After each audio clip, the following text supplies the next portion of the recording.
হরে কৃষ্ণ। মহাপ্রসাদে আপনাদের স্বাগত। কেমন আছেন আমার প্রিয় বন্ধুরা? আজ আবারও সকালবেলা ভগবানের শৃঙ্গার করে ভগবানকে সুন্দর করে সাজিয়ে আজকের দিনটা শুরু করে দিলাম। ভগবানের জন্য একটা পকোড়া রেসিপি বানাবো। তাহলে চলুন শুরু করে দিই আজকে মহাপ্রসাদের প্রস্তুতি। এখানে আমি একটা 500 গ্রামের বাঁধাকপি নিয়েছি।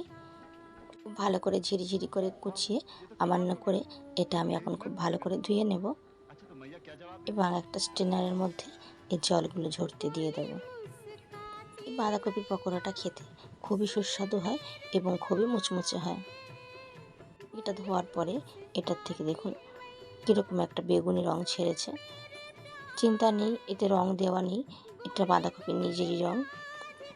এর আগেও আমি অনেকবার এই বাঁধাকপিটা রান্না করেছি।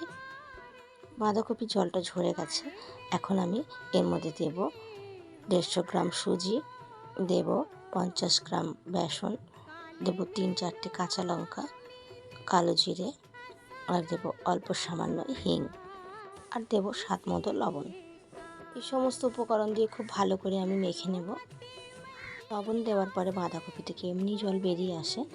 যদি প্রয়োজন হয় তাহলে আমি এর মধ্যে একটু জল অ্যাড করব।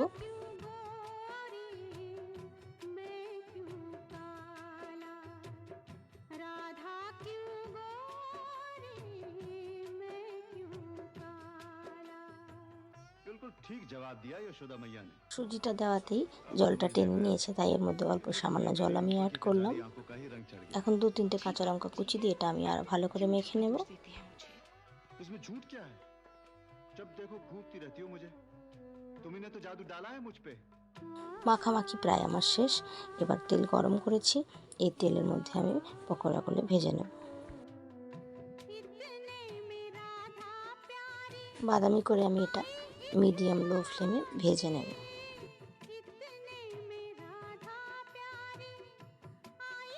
দেখুন বাদামি করে ভাজা হয়ে গেছে আর কি সুন্দর রং এসছে। এখন আমি এগুলো একটা একটা করে উল্টো পাল্টে আর একটু সময় ধরে ভেজে নেব। এবার আমি সুন্দর করে তেল ছড়িয়ে এগুলো তুলে নেব এবং ঠান্ডা করে তুলসী পত্র দিয়ে আমার প্রিয় লাডলি গোপীকে অন্ন ব্যঞ্জন সহকারে ভোগ নিবেদন করব। আপনার আজকে আমার এই মহাপ্রসাদের প্রস্তুতি আপনাদের কেমন লাগলো প্লিজ আমাকে কমেন্টে লিখে জানাবেন। আর যদি একটু ভালো লেগে থাকে তাহলে প্লিজ একটা লাইক দিয়ে আমার এই ভিডিওটা শেয়ার করে দেবেন।